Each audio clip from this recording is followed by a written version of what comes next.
He left his two children sleeping, swearing he would return in 3 months with a new life. 12 months later, no one knows where he is. Not his children, not his mother, not even himself.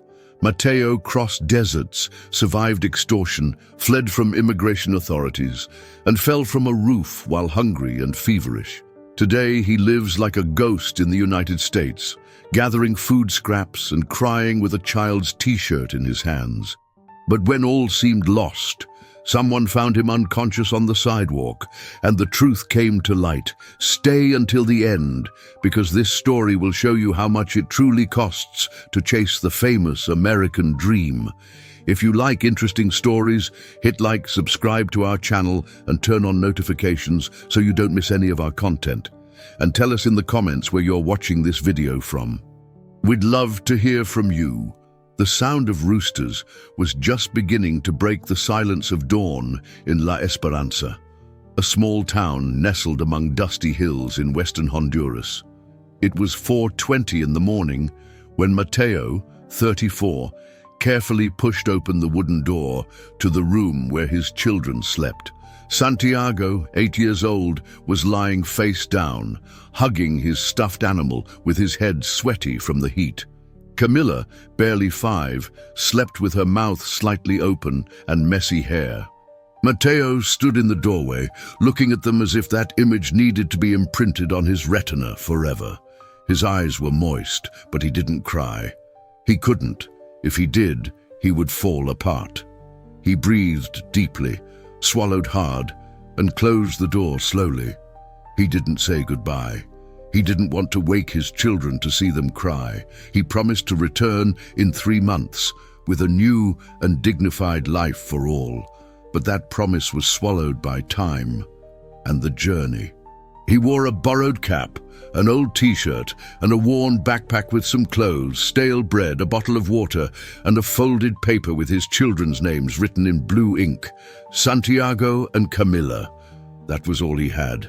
That, and a mixture of hope and fear burning in his chest. On the street, a young man from town who had made the journey before was waiting for him. They called him El Puma because he was quick to move and couldn't be caught. He was the contact of a Mexican coyote who, for $1,600, would take him to the United States in about 10 days, he had said. But Matteo didn't even have half the money. He would go into debt, like many others. The first leg was by bus to San Pedro Sula. They were crammed with other migrants, mothers with babies, young men alone, old people who could barely walk. Some had tried to cross before. Others, like Matteo, were going for the first time, carrying blind hope. Life is hard there, but you earn in dollars, one said. Here you work and can't even afford beans, replied another. Matteo didn't speak. He just listened, clutching the paper with his children's names in his pocket. At the Guatemala border, things got tense. They had to walk along a path through bushes to avoid checkpoints. A man twisted his ankle and was left behind. No one looked back. Matteo felt guilty, but Puma had warned him, "If you stop, you stay behind." And he couldn't stay behind. Not this time. After several days, they reached Tapachula, Mexico. There, other coyotes were waiting for them, tougher ones, more expensive ones. They took their phones and told them not to ask questions. "Here you don't exist," one said. They searched Matteo, took $20 he had hidden in his shoe insole, and he said nothing. He learned quickly, silence was his best defense. The next part of the journey was in the closed box of a trailer. For hours, Matteo could barely move.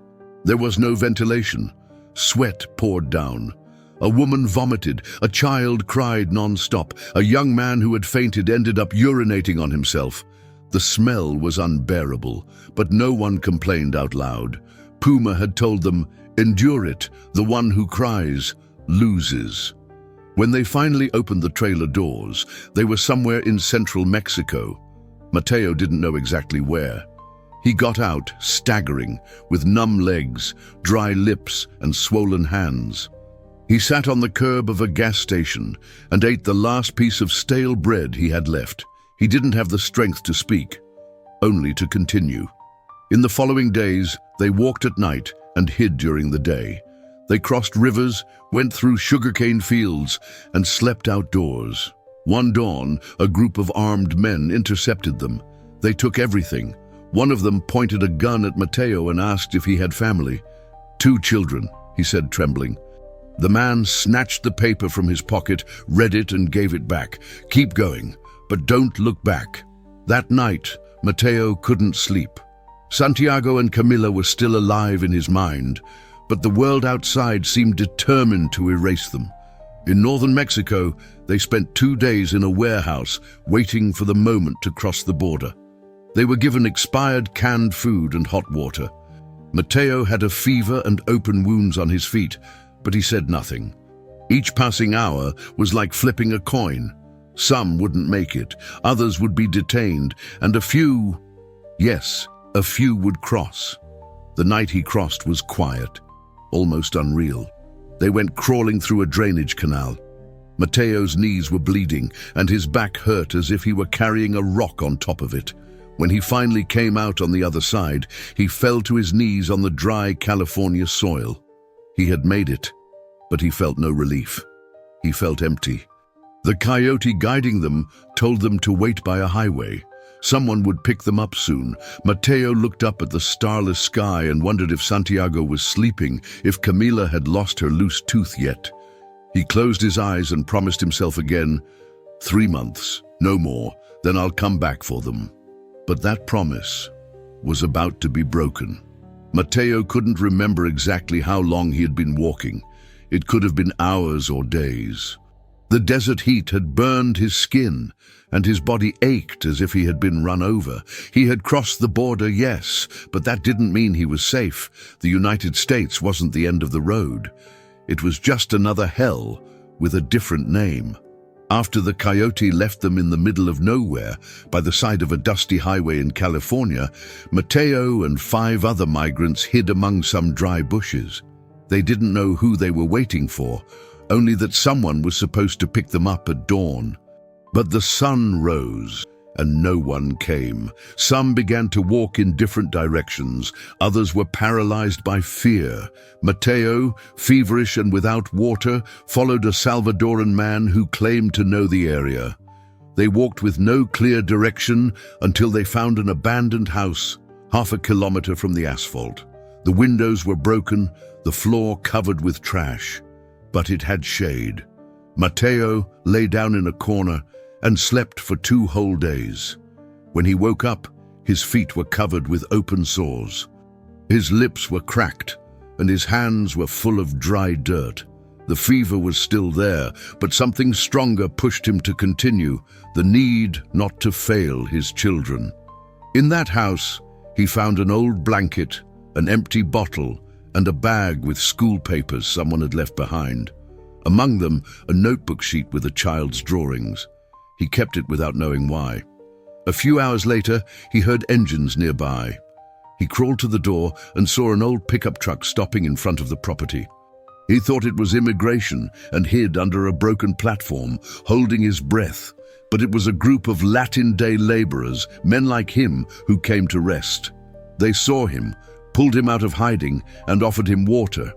One of them, named Elias, took him in the back of the truck to an agricultural ranch on the outskirts of Fresno.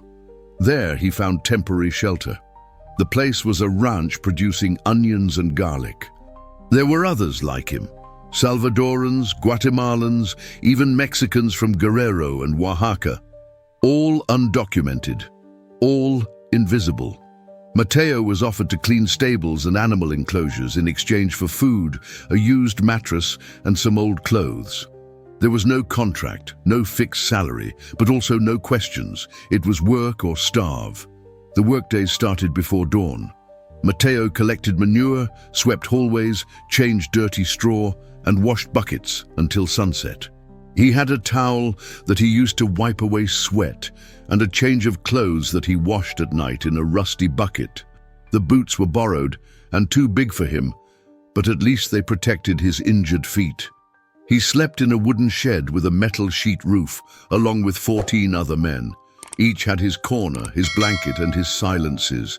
Nobody talked much, just what was necessary. The important thing was not to draw attention.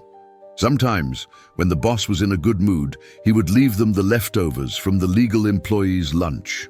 One day, Matteo found a half-eaten hamburger. Another day, half a liter of expired milk. It was little, but enough not to give up.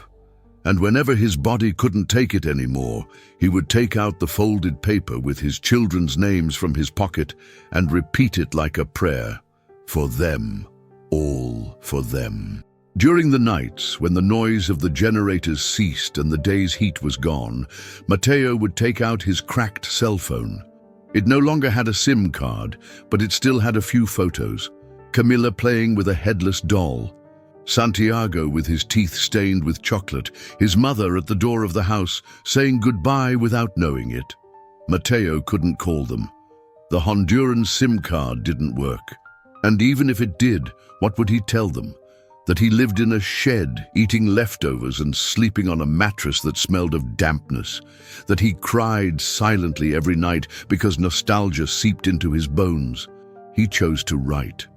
He took an old notebook from the ranch and began to write letters that he would never send. He hid them under the mattress. In them, he told Camilla about the Californian sky with fewer stars than in La Esperanza. He told Santiago about the horses he cleaned and promised that they would soon be together. A little bit more, son. It won't be much longer.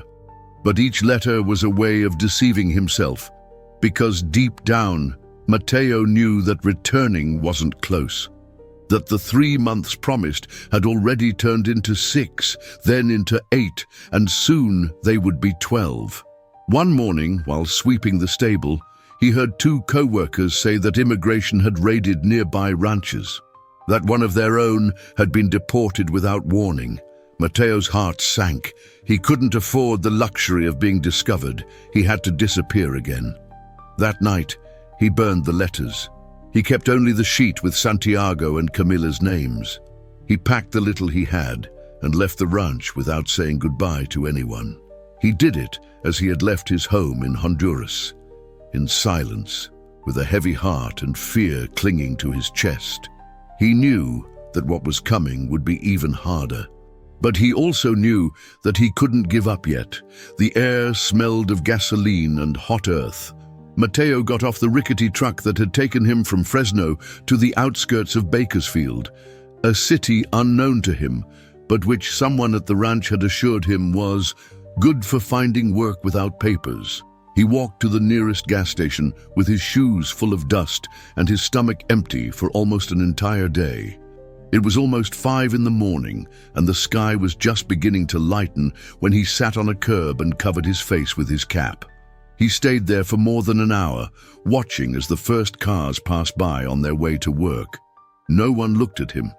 And that, in a way, was a relief, because to survive as an undocumented person in the United States, the first thing you learn is to become invisible. He had no address, no reliable contacts, no clear idea of what he would do. Only one phrase echoed in his head, like an endless echo: "I can't go back empty-handed." That same day, while looking for shelter, Matteo saw a group of men getting out of an old truck with shovels, gloves, and reflective vests. He approached cautiously and asked them if they needed another pair of hands. One of them, a dark-skinned man with a Michoacan accent, looked him up and down and said, "Do you have papers?" "No," he replied without lying. "Then you can come. But here we work hard and earn little." And just like that, without further questions, Matteo got the closest thing to a job: cleaning stables, cutting weeds, hauling tools, and picking up trash on an agricultural ranch on the outskirts of the city. The boss didn't speak directly to them. He just left instructions through a foreman who shouted more than he spoke and threw tools at them as if they were dogs. In exchange, Matteo could sleep in a corner of a storage shed on an old mattress covered with a torn blanket. He had limited access to the bathroom, water once a day, and whatever was left over from the legal workers' lunch. Sometimes it was reheated rice, other times an old bread with mustard and meat scraps. Nobody complained. In silence, each understood that this was better than nothing. At night, the shed was a cemetery of exhausted bodies. Each one would collapse in his corner and let fatigue overcome him. There were no long conversations, only sighs, snores, dry coughs, and, very occasionally, a contained sob. Matteo joined the chorus of silence, with his eyes fixed on the sheet metal ceiling, where the moon sometimes filtered in like a ghost. During the day, he worked like an automaton.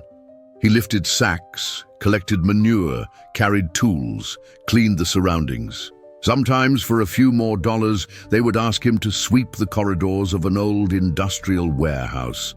He accepted everything. The more tired he was, the less he thought. The less he thought, the less the absence hurt. One afternoon, while sweeping near the corrals, Matteo heard two workers talking about a raid that had occurred at a nearby ranch. "They took them all," one said. "The gringos don't warn you." That night, he trembled again. He remembered Camilla's face when she had a fever and cried for her mum. He remembered Santiago asking if he could sleep in his bed. He felt that once again, life had put him against the wall, but he forced himself not to break down. He still had his paper with the names. He read it every night as if it were a prayer. Days later, one of the ranch boys told him about a church in downtown Bakersfield that offered help to migrants. Matteo wasn't particularly religious, but any place where he could find a roof and some hot food sounded like a miracle. He walked more than an hour under the sun, with burning feet and cracked hands, until he found the grey-walled temple with dirty windows. There, an older woman greeted him with a warm smile. She didn't ask where he came from or if he had papers. She just offered him a bowl of soup and a temporary bed in the building's basement. Matteo ate without raising his head, holding back tears with each spoonful. That night he slept like he hadn't since he left Honduras, without fear of being woken up by shouts, without being startled by the noise of a strange engine. He spent 2 weeks in that shelter. In exchange for food and shelter, he helped clean the hallways, organize pantries, and arrange donations.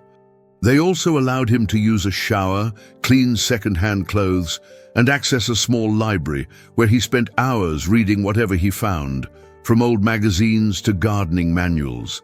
He clung to those moments like a castaway to the last piece of wood. But inside him, guilt wouldn't let him breathe fully, because each day that passed without sending money or news, he felt like he was losing his children a little more. One night, he heard a group of volunteers say that the shelter would close temporarily due to lack of resources. Matteo packed up the little he had again, a change of clothes, a pair of socks, a towel, and his paper. He walked again, got lost again. This time, he ended up in an industrial area where some Latinos slept in garages, sheds, or even inside abandoned cars. No one asked, no one judged. There, in that new anonymity, Matteo learned to live with the minimum. To eat only when he found work, to sleep under any roof that wasn't the open sky, to move in the shadows. He became a ghost who still breathed, but no longer knew who he was. Night fell slowly over the city, and with it came that thick silence that enveloped everything. Matteo made himself as comfortable as he could in the corner of an old garage, where they had let him sleep in exchange for sweeping the yard in the mornings. There was no bed, just cardboard over a cold floor, a tattered blanket that a Honduran had given him on the street, and a sack with his few belongings. There, under a broken lamp that sparked now and then, began the hardest part of the day, remembering. He took out his broken phone from his backpack. The screen had a diagonal crack that cut the photos in half, but he could still see them. Camilla with her blue bow on her birthday. Santiago with his Real Madrid shirt showing a loose tooth. Both hugging their mother, who smiled with the weariness of a hard life, but always strong. Matteo carefully ran his finger over each image as if he could touch their faces, and his eyes moistened without being able to help it. He couldn't call them. The Honduran card didn't work, and he had no money for a new one. Sometimes someone would lend him a phone for a few minutes, but only to say the basics.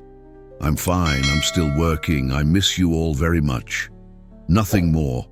He couldn't tell them the truth, that he ate once a day when he was lucky, that he shivered from cold in the early mornings, that there were nights when he cried himself to sleep hugging his son's t-shirt, which he had brought from Honduras, and which smelled less and less like home. Mateo had tried to write letters. In an old notebook with a half-worn pen, he filled pages telling Santiago and Camila everything he couldn't tell them over the phone. He told them about the gray sky of California, the trees without fruit, the buses that passed empty at night. He told them how his body ached when he woke up, how sometimes he dreamed that he went back and they didn't recognize him, how he was afraid of dying alone in a place where no one would know his full name. He kept them all in a shoebox that someone had thrown near a dumpster. That box was his secret chest, his emotional refuge. Only he knew what was in there. And only there did he allow himself to write what he truly felt.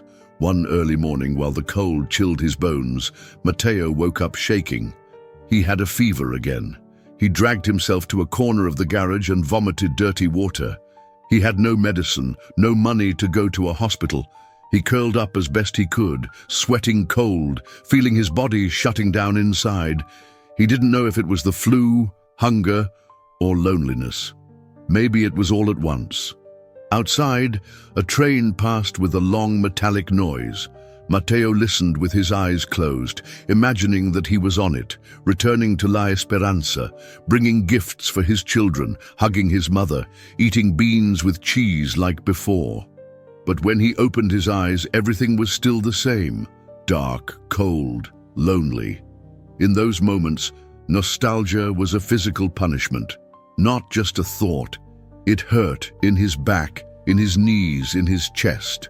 It was as if his body knew that something was missing, that someone was missing, that his entire soul was on the other side of the border, asleep in warm beds, dreaming that Dad would return with toys and sweets, not knowing that the only thing he carried with him was a guilt that grew every day.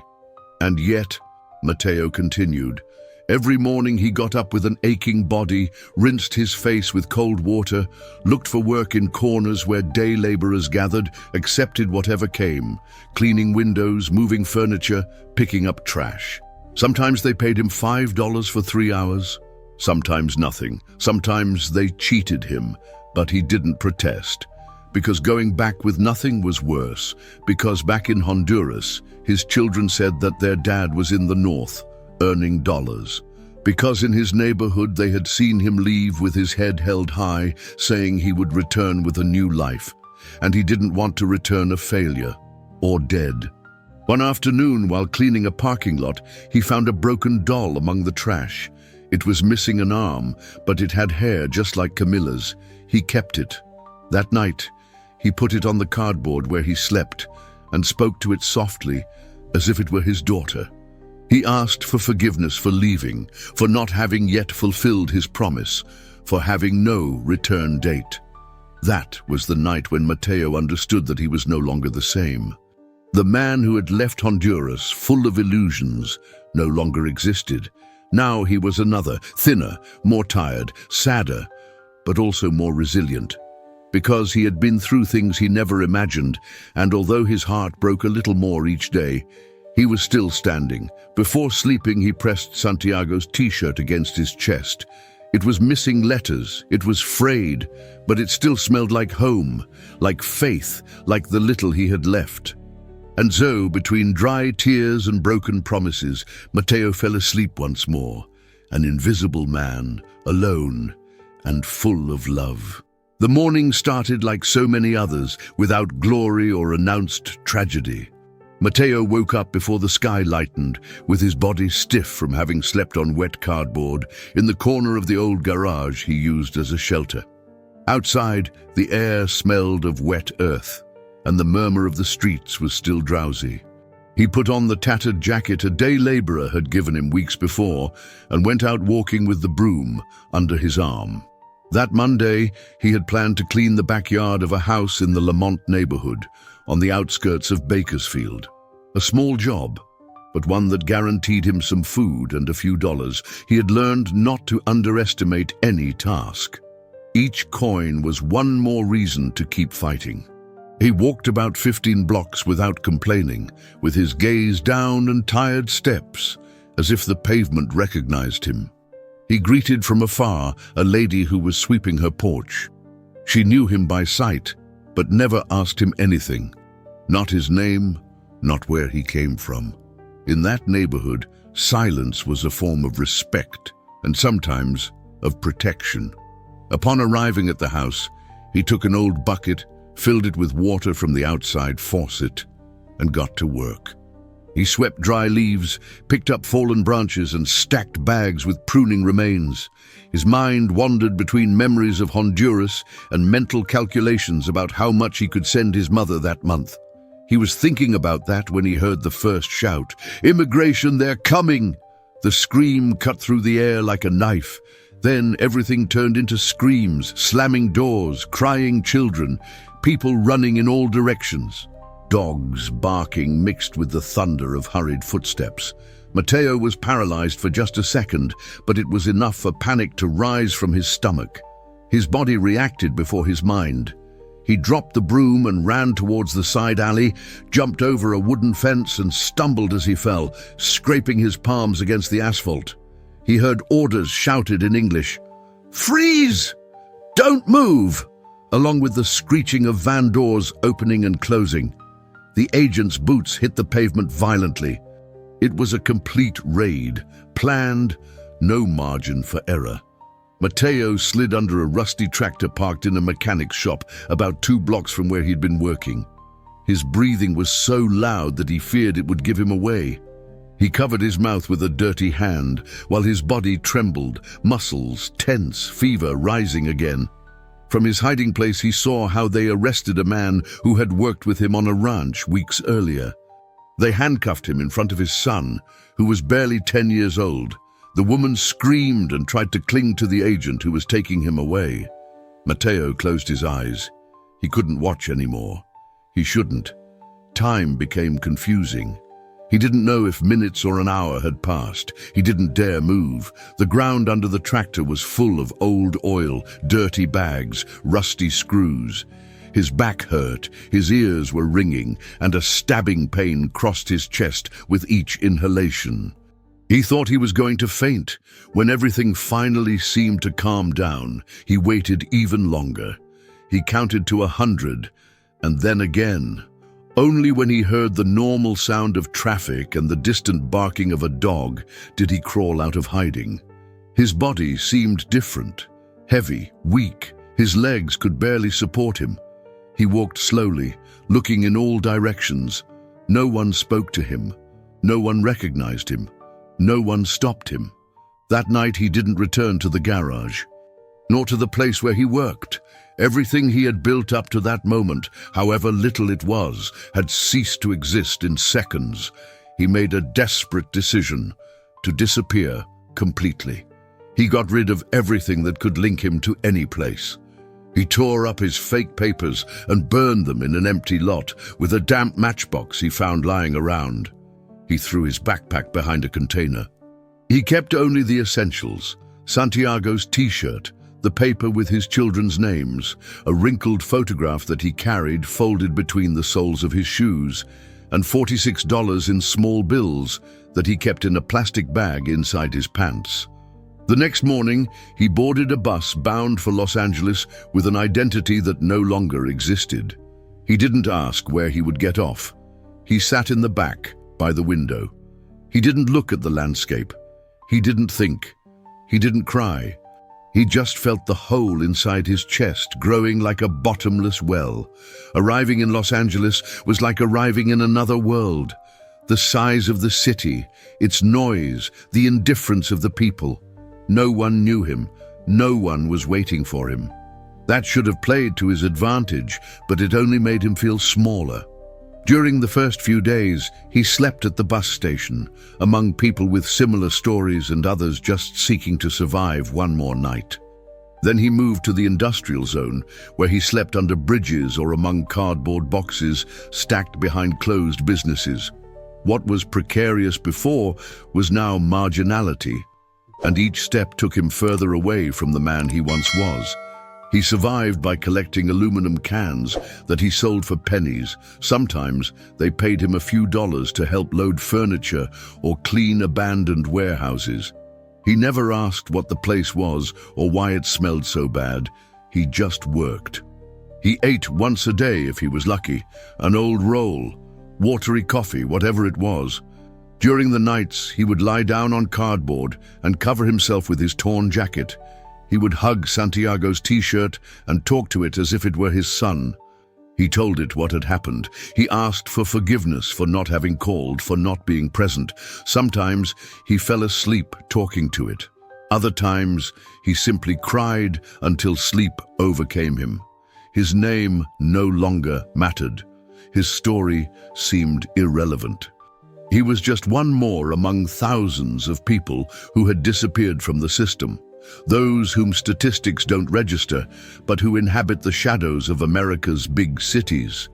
And so, in that limbo of hunger, fear, and guilt, Mateo learned that fleeing from immigration was easier than fleeing from himself. But what he still didn't know was that someone was about to find him.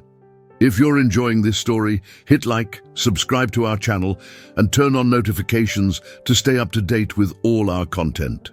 In Los Angeles, each street seemed to have its own language, its own rhythm, its own way of devouring people. Mateo became one more specter among the avenues, those that most people don't want to look at, that exist without existing. He slept where he could, in temple courtyards, on empty porches, under the bridges of Highway 110. Each day was a battle, but not one with heroic endings. It was a silent war in which one fought for the most basic things: food, a place to rest, a bit of human warmth. Some days he was lucky and found small jobs. He cleaned bathrooms in restaurants where the cooks knew what it was like to come from nothing. He swept the entrances of old buildings at dawn when there was still no one to judge his appearance. He collected bottles and cans in parks under the Californian sun that burned him like a constant curse. Sometimes, when he could gather enough, he would eat a burrito on the street or a plate of rice and beans served at an evangelical church in Huntington Park. He never asked for names. He didn't give his either. In that world, identity was a luxury he could no longer afford. When he managed to gather more than $30, he would run to the Latino OXXO store on the corner to send something to his mother in Honduras. Even if it was little, even if it hurt to part with that wrinkled bill that could also serve to pay for a night under a roof. Each month, he sent what he could, along with a short note. "I'm fine. I miss you all. Take care of the kids. I'll send more soon." Always the same thing. Always lying. He called occasionally, once a month, if at all. He used the cell phone of an acquaintance or public phones with borrowed coins. His voice trembled upon hearing his mother. She spoke quickly, as if afraid the minute would end before saying what was necessary. She told him that Camilla had learned to read on her own, that Santiago asked about him every Sunday, that they missed him, that they were still waiting for him. Mateo swallowed hard. He forced himself to smile even though no one could see him. And he repeated the only thing he could say, without breaking down, "I'm fine, Mom. Really, I'm fine." He hung up and felt as if something was being torn from his chest. He never told them the truth. Not that he slept on the floor, nor that his feet were full of wounds that wouldn't heal, nor that he coughed blood in the mornings and didn't know if it was the flu or something worse. He preferred them to remember him as strong, brave, capable, not as what he was now, a survivor broken inside. He had begun to lie to himself too. He said he was going to get out of this, that it was temporary, that he just had to hold on a bit longer. But deep down, he knew that each lost day was one step further from the path that had brought him. He was moving away from his children, from his land, from his identity. Each time he looked in a mirror, when he had access to one, he saw someone else, or maybe no one. One day, at the Alvarado flea market, a woman mistook him for another man. She said, "Carlos, is that you?" Mateo shook his head, but inside he felt a knot. Who was he now? A name without a story, a father without children, one more face in the line of the forgotten. He started writing less. The letters to Camila and Santiago had turned into loose phrases on napkins that later blew away with the wind. He didn't even have a place to keep them. He lost his notebook one night when he was expelled from a shed where he slept with other migrants. Someone had called the police, and they all ran out like rats in the rain. He lost the notebook, one of his shirts, and a shoe. He spent 3 days with wet feet until he could get an old pair of sneakers from a donation. He still kept the paper with his children's names. Folded and laminated with adhesive tape, it was his only amulet. He took it out every morning and put it away again, as if that act were enough not to forget where he came from and why he was still breathing. One afternoon, after hours of checking trash containers behind a shopping mall, he found a plastic bag with children's clothing. At first he thought about selling it, but when he opened it, something stopped him. A small pink t-shirt with the name Camila, hand-embroidered in white thread. His knees gave way. Right there on the wet and dirty ground of the alley, he knelt with the t-shirt in his hands. He smelled it. It didn't have his daughter's scent, but her embroidered name was like a dagger that pierced his soul. It was no longer nostalgia. It was pure pain. Pain with a name. Pain with a date. Pain with guilt. He cried. He cried as he hadn't cried since crossing the border, as if everything he had accumulated in his chest during those months came out at once. He cried without shame, without fear of being seen, because he no longer cared who saw him if no one really knew him. That night, he didn't sleep. He walked through the city aimlessly, with the t-shirt in his backpack and a feeling of emptiness that he no longer knew how to fill. For the first time in a long time, he seriously thought about giving up, about going back, about showing up one day without explanation and hugging his children no matter how they looked at him. He even thought of something worse, of never returning, of disappearing completely, because at least that way his memory would still be good. Not this broken shadow he had become. But no, not yet. There was still something inside him that didn't go out. A spark, tiny, almost imperceptible, but real. And destiny, though he didn't know it, was already beginning to move to change everything. The Los Angeles sky was gray that afternoon. It wasn't raining, but the air was heavy, as if something weighty floated between the streets. Mateo had been walking for more than an hour through the alleys behind a shopping mall in the south of the city. His stomach growled, and the last meal he had had was half a burrito that he shared with another migrant 3 nights ago. All he was looking for now was something edible, or perhaps a bag of clothes to sell for a few dollars. It wasn't the first time he had rummaged through trash. For many, it was humiliating. For him, it was just another routine. He did it quickly, looking over his shoulder in case someone threw him out or called the police. He had become an expert at reading smells. What was too fermented, what was just cardboard, what might contain something useful. Survival at that level was almost a dirty art. That day, behind a fast food restaurant, he found a black bag, barely torn on one side, with what appeared to be children's clothing items. It was common for some stores to throw away forgotten customer clothes or rejected donations. Mateo bent down, tore the bag, and began to look through it. First, he pulled out a boy's sweater with a large sauce stain on the sleeve. Then, small pants with broken elastic, a pair of pink socks, and then, at the bottom, he saw something that froze his blood. A little pink t-shirt made of worn cotton with an embroidery in white thread, done by hand, the name Camila. His fingers remained still on the fabric. For a moment, He thought he was hallucinating, that his mind, exhausted by months of hunger, cold and sadness, was playing a cruel trick on him. But no, the name was there, clear, alive, like an open wound. Matteo knelt in the middle of the alley with the t-shirt in his hands. The ground was dirty, wet from some old liquid that ran along the edge of the asphalt. But he didn't care. All he saw was that tiny garment. It might not be his daughter's, of course. There were many Camillas in the world, but that didn't matter. To him, it was hers. He felt a knot in his chest so strong that he could barely breathe. His heart beat as if it wanted to break his ribs. The tears came on their own, hot, fast, without permission. His soul fell. "I'm sorry," he whispered softly with his head bowed. "I'm sorry, my little one. Sorry for not being there." He cried as if it were his first cry, as if everything he had swallowed in silence during those months came out at that moment. Each night on the ground, each missed meal, each time he said, "I'm fine," knowing he was on the edge of collapse.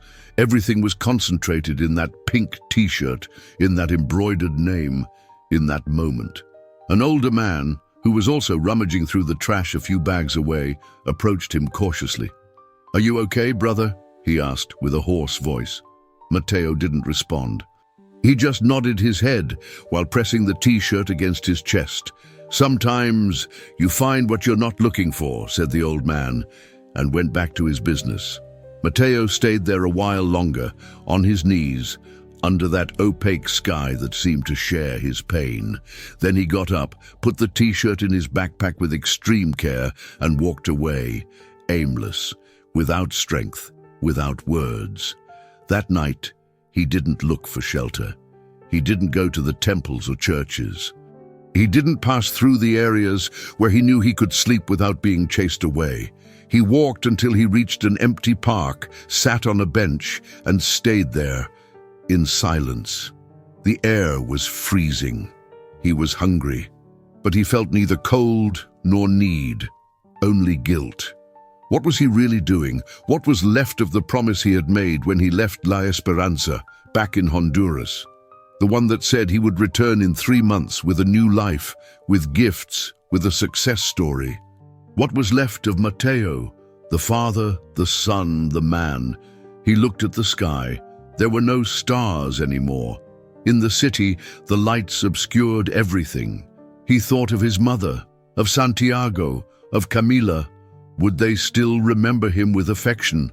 Or had they already begun to erase him? Would his absence hurt them, or had they just gotten used to it? That night, for the first time since crossing the border, he thought about truly giving up. Not just about going back, about disappearing completely. About stopping the fight, about accepting that he had lost. But just when that thought began to invade him, an image shook him. Camila, with her blue bow. Santiago, with his ball. His mother, on the porch, with eyes shining with faith. They hadn't forgotten him. They were waiting. Even if it hurt, even if they didn't understand, even if he couldn't explain anything. And then, with a barely born decision, Matteo got up from the bench. He put away the t-shirt more carefully than ever and said to himself in a hoarse voice, one more day. I can't let everything end like this." He had to continue, even if it meant crawling, even if he had no strength left, even if his dignity was in pieces. Because if there was still the slightest possibility of reuniting with his children, he wasn't going to let it go. Not now. Not after all he had endured. And without knowing it, that small act of resistance would be the beginning of a change that was about to come. The street routine was unforgiving. If you didn't move, if you didn't search, if you didn't do something to survive, it swallowed you. And Matteo, after that afternoon when he found the t-shirt with the name Camila, returned to the daily search with the same drive as always, even though something inside him had broken forever. For days, he had been hanging around a neighborhood in East Los Angeles, where some residents usually offered small jobs without asking for papers. A woman had hired him a couple of times to cut weeds and sweep the front of her house, and it was she who told him about a nearby place where they cleaned drainage channels and needed strong people. Matteo didn't hesitate.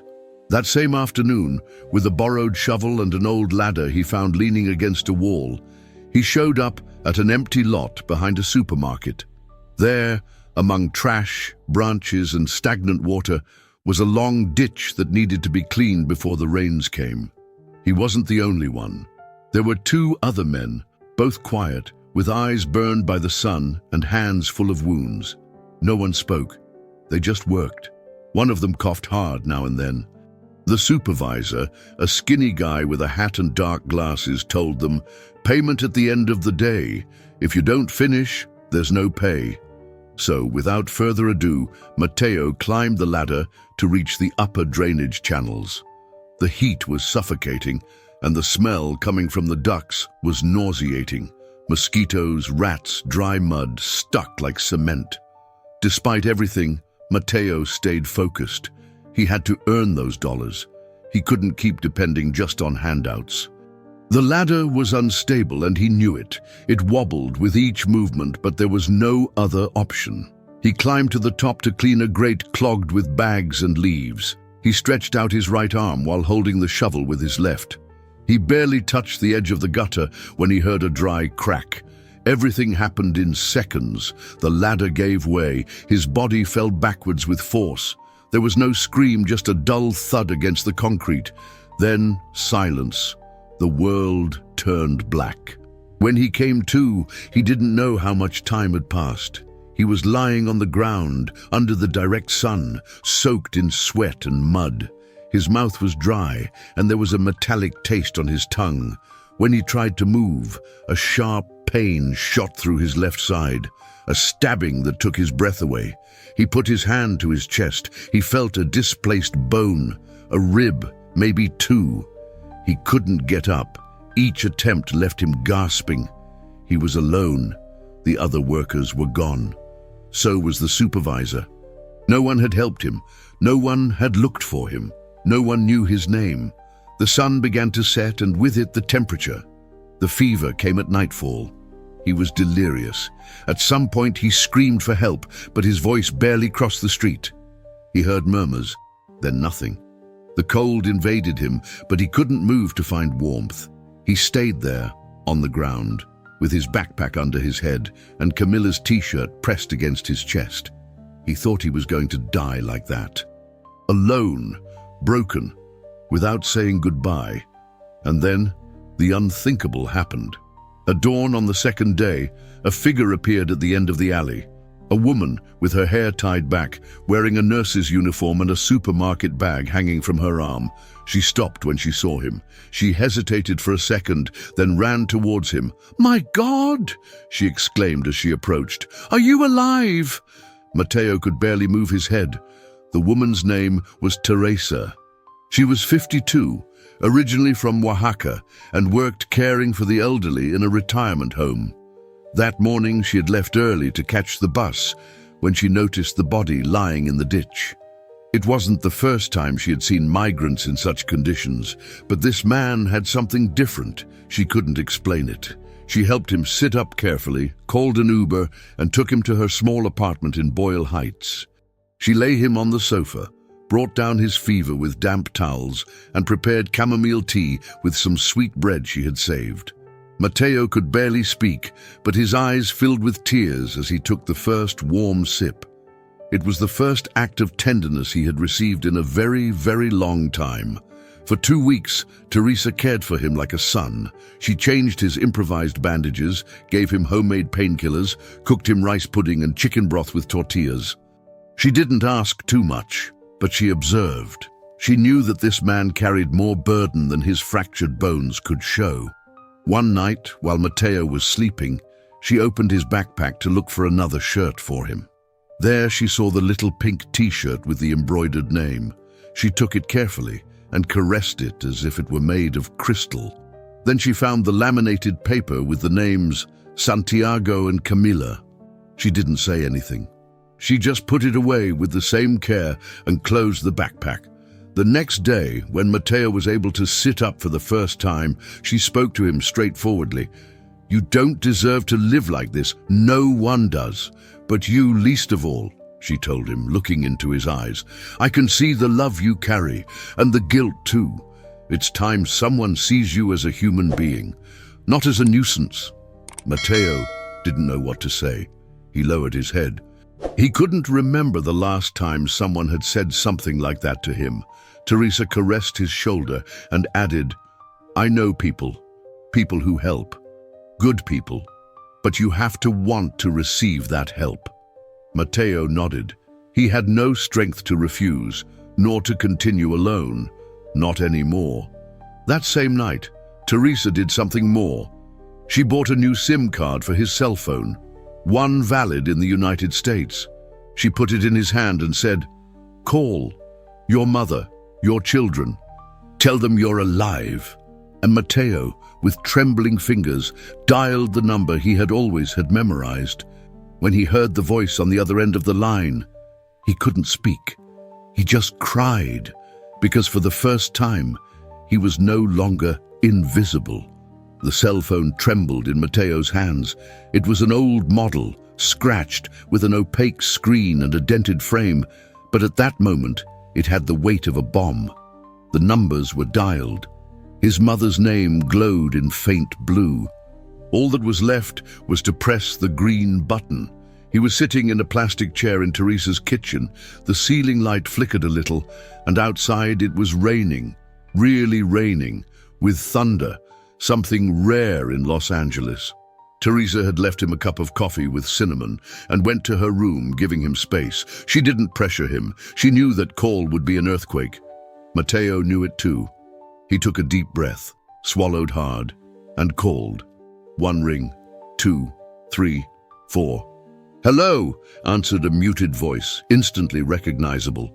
His soul fell to his feet. It was his mother, just the same. A little more tired, yes, but it was her. The same one who hugged him when he had a fever. The same one who gave him coffee with bread before going to school. Matteo tried to speak, but his voice broke. "Mom," he finally whispered with a thread of air. There was silence on the other end. "Matteo, my son, is that you?" And then, as if an electrical wire ran through his body, he heard a little voice in the distance, barely perceptible. "Dad?" It was Camilla. The phone trembled in his hands. Matteo couldn't take it anymore. The crying came out like a volcano. He covered his mouth with his other hand to keep from screaming. His body shook. He cried with relief, with sadness, with love. He cried for the lost months, for the cold, for the guilt, for everything. His mother said nothing. She just stayed there, crying with him, thousands of miles away. Camila, with her firm little voice, asked again, "Dad, is that you?" "Yes, my love. It's me. Dad is here," he finally said between sobs. That night, they talked for almost half an hour. Matteo could barely articulate complete sentences. He just repeated that he loved them, that he was alive, that he hadn't forgotten them. His mother told him that Santiago had grown a lot, that he now played on a school soccer team, that Camilla could read by herself, that they waited for him every Sunday by the phone, even though the call never came. Matteo confessed, "Not everything, but the essentials. I was lost, Mom. I was lost inside, and I was afraid to come back empty-handed. I was afraid you wouldn't love me anymore." "You're crazy, son," she replied with a broken but firm voice. "Here we don't love you for what you bring, but because you're ours. And alive. Do you understand? Alive." After hanging up, Matteo didn't speak for hours. Teresa found him sitting in the same position with a lost gaze. She put a blanket over him and sat beside him. "Is it done?" "Yes," he replied without moving. "And now what?" Matteo didn't have a clear answer, but for the first time in a long time, he knew which way to look. Backward, toward his land, toward his children, but also forward. Because that call wasn't an ending. It was a beginning. Days later, Teresa recorded a small video of Matteo telling his story. There were no cameras or lights, just a cell phone on an overturned cup, and him sitting in front of the kitchen wall. It was hard for him to look at the lens, but he did it. He talked about the poverty that pushed him to leave, the journey, the falls, the constant fear, the hunger, the guilt. He cried. He broke down, but he didn't stop. I am Mateo. I am Honduran. I came looking for a future. I am not a criminal. I'm a father. I just wanted a better life for my children, he concluded with a firm voice. Teresa, who participated in a small migrant aid group, shared the video with a network of organizations in California. Within days, the video began to circulate on WhatsApp and Facebook, among other Latin women who worked in community assistance. Someone uploaded it to TikTok. The video went viral. Mateo's story touched many, because it wasn't an exceptional case. It was the reflection of thousands. But the sincerity with which he spoke, the dignity with which he accepted his fall, made something change. An NGO based in San Diego contacted him. Specialists in humanitarian cases, they offered to accompany him in a regularization process. It wasn't simple. There were no guarantees. But there was something Mateo hadn't had since crossing the border. A real opportunity. The process began. They took new photos of him. They offered him psychological and medical assistance and a place in a community house along with other migrants who had also lived through hell. Mateo accepted, not for comfort, but because he finally understood that he wasn't alone. In that house, he shared a room with a young Guatemalan and a Bolivian who had been a day laborer in Arizona. They ate together, went to therapy, wrote letters. The first letter Mateo wrote was different. It didn't talk about the cold or sadness. This time it said something simpler. Camila and Santiago, I am coming back. No more with promises, but with dignity. Mateo still worked hard. He cleaned at a recycling center, collected materials, helped with cooking, but he was no longer the same. His steps were firmer, his gaze clearer. He had recovered something that the street had taken from him, the right to dream again. And in his pocket, next to the laminated paper with his children's names, he now also carried a case number, a file, a symbol that someone at some desk was considering his right to stay, to rebuild himself, to live. The morning sun filtered through the windows of the community shelter in San Diego. It was an ordinary Tuesday for the city, but not for Mateo. That day, upon waking, he noticed that he didn't feel pain when breathing. The fractured rib no longer hurt like before. He looked at his hands. They were no longer dirty, nor cracked. The nails were short, clean. He was wearing a blue t-shirt that someone from the organization had given him weeks ago. It was simple, without brands, but for him, it meant a new skin. He got up early, as always, and helped serve breakfast to the others. Scrambled eggs, sweet bread, and coffee.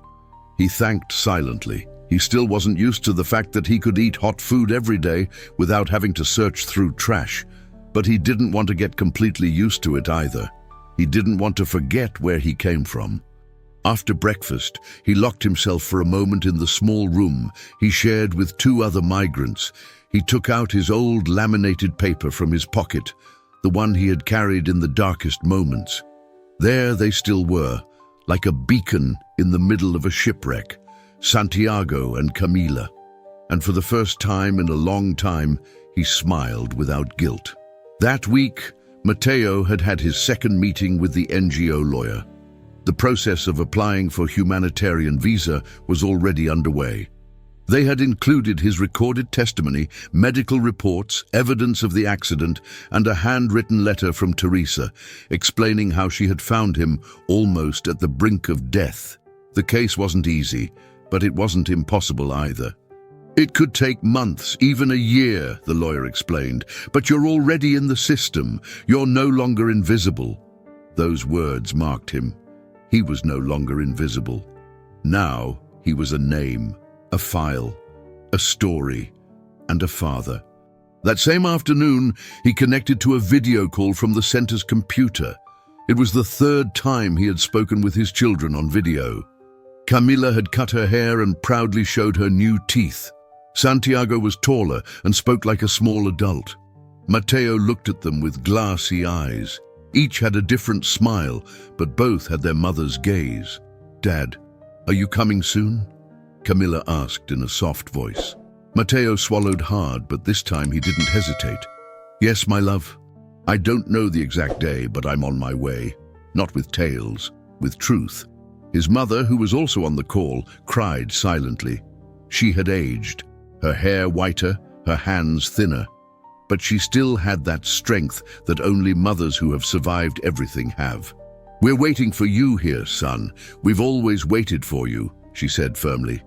When they hung up, Mateo sat in front of the dark screen for several minutes. It wasn't sadness he felt. It was a strange mixture of hope and fear. But it no longer paralyzed him. He went to his corner of the room, took out the backpack where he had kept everything since arriving at the shelter, and took the old letters. The same ones he had written during his worst nights, before falling from the roof, before the fever, before meeting Teresa. He read them one by one. Some were wrinkled, others stained with dried tears. They were letters he never sent, that he never wanted them to read. Letters full of guilt, anger, confessions too heavy for children, letters from a defeated man. So he burned them, not out of shame, but because that was no longer him. He took a new sheet, a blue pen, and wrote, "Camila and Santiago, sorry for everything I couldn't explain. Sorry for the calls that didn't come, for the letters I never sent, for the missed birthdays. I'm not a hero, children. I'm just a man who fell many times but who always got up thinking of you. This time I am coming back. Not with promises, but with dignity, with love, Dad." He folded the letter carefully. He kept it with the usual paper. It was no longer just a reminder. Now it was a new promise, alive, with weight. The following days passed slowly, but with a different light. Mateo began to attend English classes offered at the center. He didn't understand much, but he didn't give up.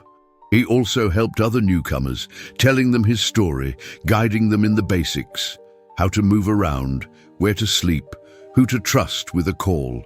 He became a silent reference, an example, not because he wanted to, but because his story spoke for itself. One Sunday, Teresa came to visit him. She brought tamales and cornbread. They ate in the shelter's garden, under a tree that was just beginning to give shade. Mateo looked at her and said something he had been wanting to say for days. "You saved my life," Teresa smiled with discreet tears. "You saved it yourself, Mateo. I was just passing by." Today, Mateo is still in the United States. He lives in the community house, works cleaning at a recycling center, and collaborates as a volunteer at an organization that provides support to newly arrived migrants. He hasn't received his visa yet, but he no longer feels trapped. Because he has already overcome the most difficult part, recovering his identity. He still doesn't have an exact date to return to Honduras, but his children now know that their father is not a myth or a silence. He is a real man who fought against oblivion and against himself. And every time he feels weak, every time the city reminds him that he still hasn't won it all, he puts his hand in his pocket, takes out the laminated paper, looks at it, and repeats to himself, "For them, always for them." And if you like this story, you'll surely love the next one that appears on your screen. Don't forget to subscribe to our channel, leave your like and turn on notifications. Until next time.